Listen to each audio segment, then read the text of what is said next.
Okay, so the last three examples in the appendix are pretty short, so I'm going to try and cover them all together. The first one is we're using date functions.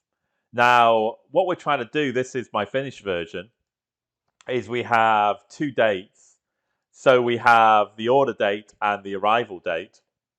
And we just want to see how long our orders are taking. So we want to kind of calculate the actual lead time. So let's just kind of get our raw spreadsheet. Let's create a new column for lead time. This is looking, we want the same, oh, it's automatically done the same font. We seem to have some double lines underneath, which don't do automatically. So if we go to home and we go to the font, let's just try and find the double lines, double bottom border. Yep, so everything's looking good. And we want to find the difference between two different dates. Now, there are like lots of different date functions in Excel. Let's just do a few of them. We could like look at the day, month, and year. So we could look, what's the day for here? And it's the 13th. We could also look what the month is.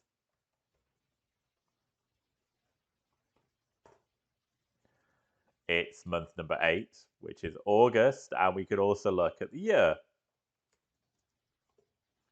2011. Now, actually, we don't want any of that. We want to actually find sequentially a difference between two dates. And for this, we're going to use the date diff function.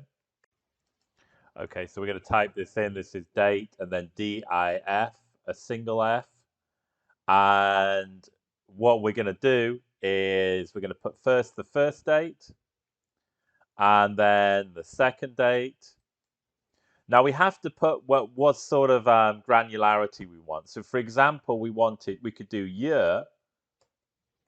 That would give us the difference between years, but of course it's 0. Everything's in 2011. So let's just do D for day. So we can see there's a difference here between we ordered on the 5th and we kind of had the order filled on the 13th, and we have a difference of 8 days. Now let's just select everything. So go down to the bottom, make sure you've got your shift on, then left click, and then do a Control and D, and this will drop everything down, and this will get the kind of overall lead times. Now let's just do a bit of formatting. Again, we want Arial 12.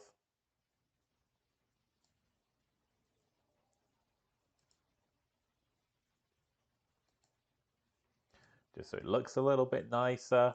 And in fact, we want to do some, we could do some statistics here. So we could do the actual average lead time.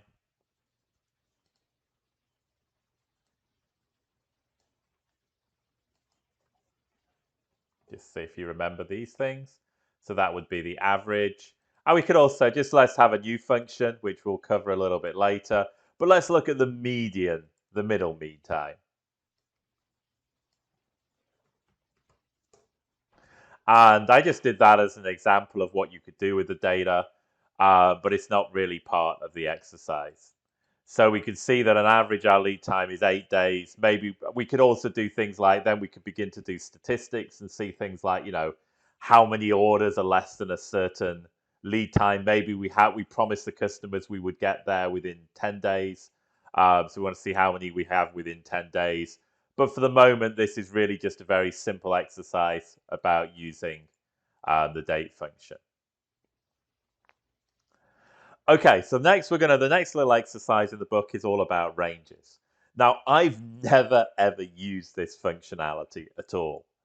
I just always work in the cells, and I always work on the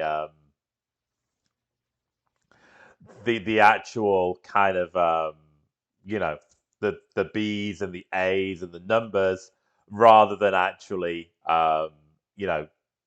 having named ranges. But some people, particularly if you're trying to have somebody else in your spreadsheet, some people actually prefer named ranges.